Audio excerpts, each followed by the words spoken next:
ចឹងនេះជារបស់ខ្មែរម្ដងទៀតរបស់ Chef Noich គាត់ធ្លាប់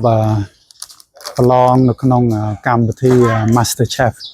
នៅក្នុងប្រទេសកម្ពុជាយើងឥឡូវគាត់បានផលិតជាម្សៅស៊ុបខ្នុរហើយចឹងសូមបងប្អូនជួយគ្រប់គ្រងផលិតផលខ្មែររបស់យើងដើម្បីប្រទេសជាតិយើងរីកចម្រើនហើយនឹងអ្នកដែលគាត់ខំផលិតគាត់នឹងសប្បាយចិត្តនឹងខំផលិតនឹងប្រឹងផលិតផលិតផលយើងបន្ថែមទៀតហើយបានច្រើនក៏បើយើងអត់មានផលិតផលពេលយើងមានបញ្ហាជាមួយសៀមសប្តាហ៍ថ្ងៃហ្នឹងចឹងយើងខ្វះផលិតផលប្រើប្រាស់ច្រើនចឹងហើយយើងជួយគ្រប់គ្រងគ្នាជួយគ្រប់គ្រងផលិតផលជាតិយើងចឹងសិប្បកម្មឬក៏ឧស្សាហកម្មរោងចក្រគាត់នឹងព្យាយាមផលិតផលិតផលឲ្យបានច្រើនបន្ថែមទៀតដើម្បីគ្រប់តម្រូវការរបស់យើងអញ្ចឹងណាបាទយេស៊ូបងប្អូនទាំងគ្នានៅខាងឌីប៉ូសម្បត្តិមួយគេមានអ្វីពិសេសឲ្យបង្ហាញទៅដល់បងប្អូនទាំងគ្នាមានអានបកក្នុងកេសនេះបង្ហាញបងប្អូនទាំងគ្នាអញ្ចឹងបងប្អូនទាំងគ្នាពេញចិត្តសូមជួយ subscribe follow like share វីដេអូនេះម្នាក់មួយផងដើម្បីជាកម្លាំងចិត្តហើយដើម្បីទទួលបានវីដេអូថ្មីបន្ថែមទៀតពីខ្ញុំពីខាង Depo សម្បត្តិមួយគេអូខេហើយយើងមានបោកទាំងអស់គ្នាបងប្អូនទាំងគ្នាអញ្ចឹងថ្ងៃនេះខ្ញុំបានកំងយើងម្សៅស៊ុបរបស់ Chef Noich អញ្ចឹងនេះជាផលិតផលខ្មែរហើយបងប្អូនត្រូវការអាចយកទៅទងបានខាង Depo សម្បត្តិមួយគេបាត់ដឹងអញ្ចឹងសិប្បកម្មគាត់កំពុងទៅដំណើរការអញ្ចឹងមេថាឥឡូវគាត់មានតែបញ្ចប់សិនណាប្រភេទខ្សែអត់ទាន់មានទេអញ្ចឹងណាហើយຂະຫນាតក៏វាអត់ទាន់សូវមានច្រើនដែរឥឡូវយើងក្នុងស្តុកយើងមានຂະຫນាត400ក្រាមអញ្ចឹងប្រភេទខ្សែឬប្រភេទຂະຫນាតផ្សេងយើងអត់ទាន់មានក្នុងស្តុកទេអញ្ចឹងណាអញ្ចឹងខាងសិប្បកម្មគាត់នឹងព្យាយាមផលិតបន្ថែមទៀតដើម្បីឲ្យមានស្តុកគ្រប់គ្រាន់ដើម្បីគ្រប់តម្រូវការបងប្អូនទាំងអស់គ្នាចឹងនេះជាផលិតផលខ្មែរម្ដងទៀតរបស់ Chef Noich គាត់ធ្លាប់ប្រឡងនៅក្នុងកម្មវិធី Master Chef នៅក្នុងប្រទេសកម្ពុជាយើងឥឡូវគាត់បានផលិតជាម្សៅស៊ុបខ្នុរហើយចឹងសូមបងប្អូនជួយគ្រប់គ្រងផលិតផលខ្មែររបស់យើងដើម្បីប្រទេសជាតិយើងរីកចម្រើនហើយនឹងអ្នកដែលគាត់ខំផលិតគាត់នឹងសប្បាយចិត្តនឹងខំផលិតនឹងប្រឹងផលិតផលិតផលយើងបន្ថែមទៀតហើយបានច្រើនក៏បើយើងអត់មានផលិតផលពេលយើងមានបញ្ហាជាមួយសៀមសប្តាហ៍ថ្ងៃហ្នឹងអញ្ចឹងយើងខ្វះផលិតផល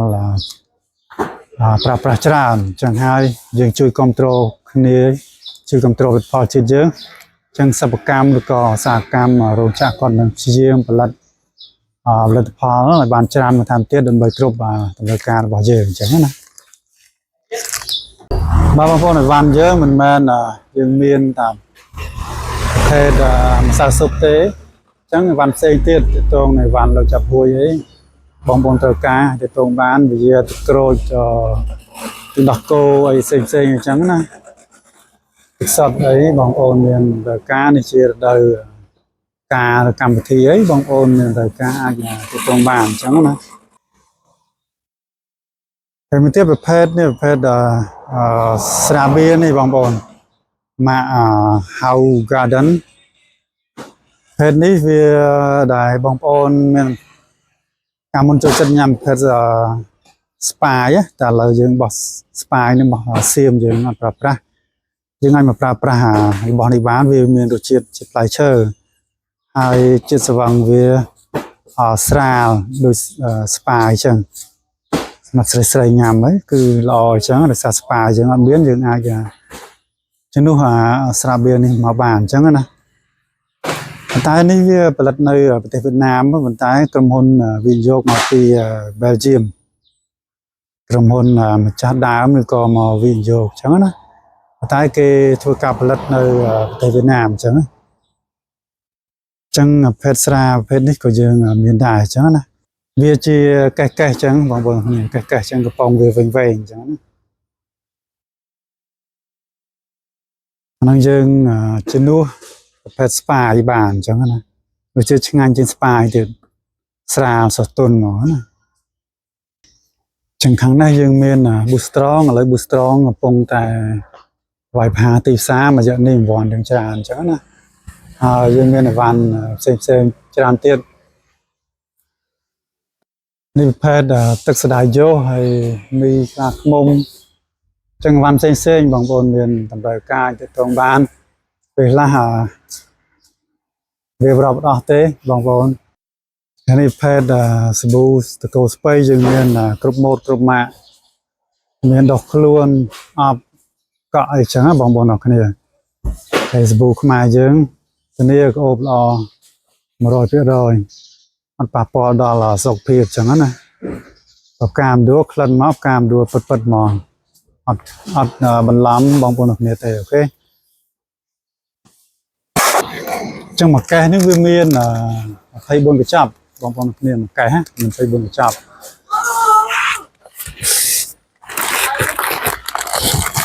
ខាងក្រៅខ្ញុំនេះចឹងរៀបរាប់ហ្នឹងបងប្អូនមានតម្រូវការទាក់ទងខាង depot របស់វិទ្យាបានយើងលក់ដុំក៏លក់ហើយលក់រាយក៏លក់ហើយបងប្អូននៅឆ្ងាយយើងបានមកទិញផ្ទាល់អាចដាក់ផ្ញើក៏បានដែរអញ្ចឹងណាភាសានេះជាផលិតផលខ្មែរយើងបងប្អូនគ្នាហើយវីដេអូនេះមានប៉ុណ្្នឹងទេហើយបងប្អូនពេញចិត្តសូមជួយ Subscribe Follow Like Share វីដេអូនេះអ្នកមកផងដើម្បីជាកម្លាំងចិត្តហើយដើម្បីទទួលបានវីដេអូថ្មីៗបន្ថែមទៀតពីខ្ញុំអរគុណច្រើនបងប្អូនបាយបាយ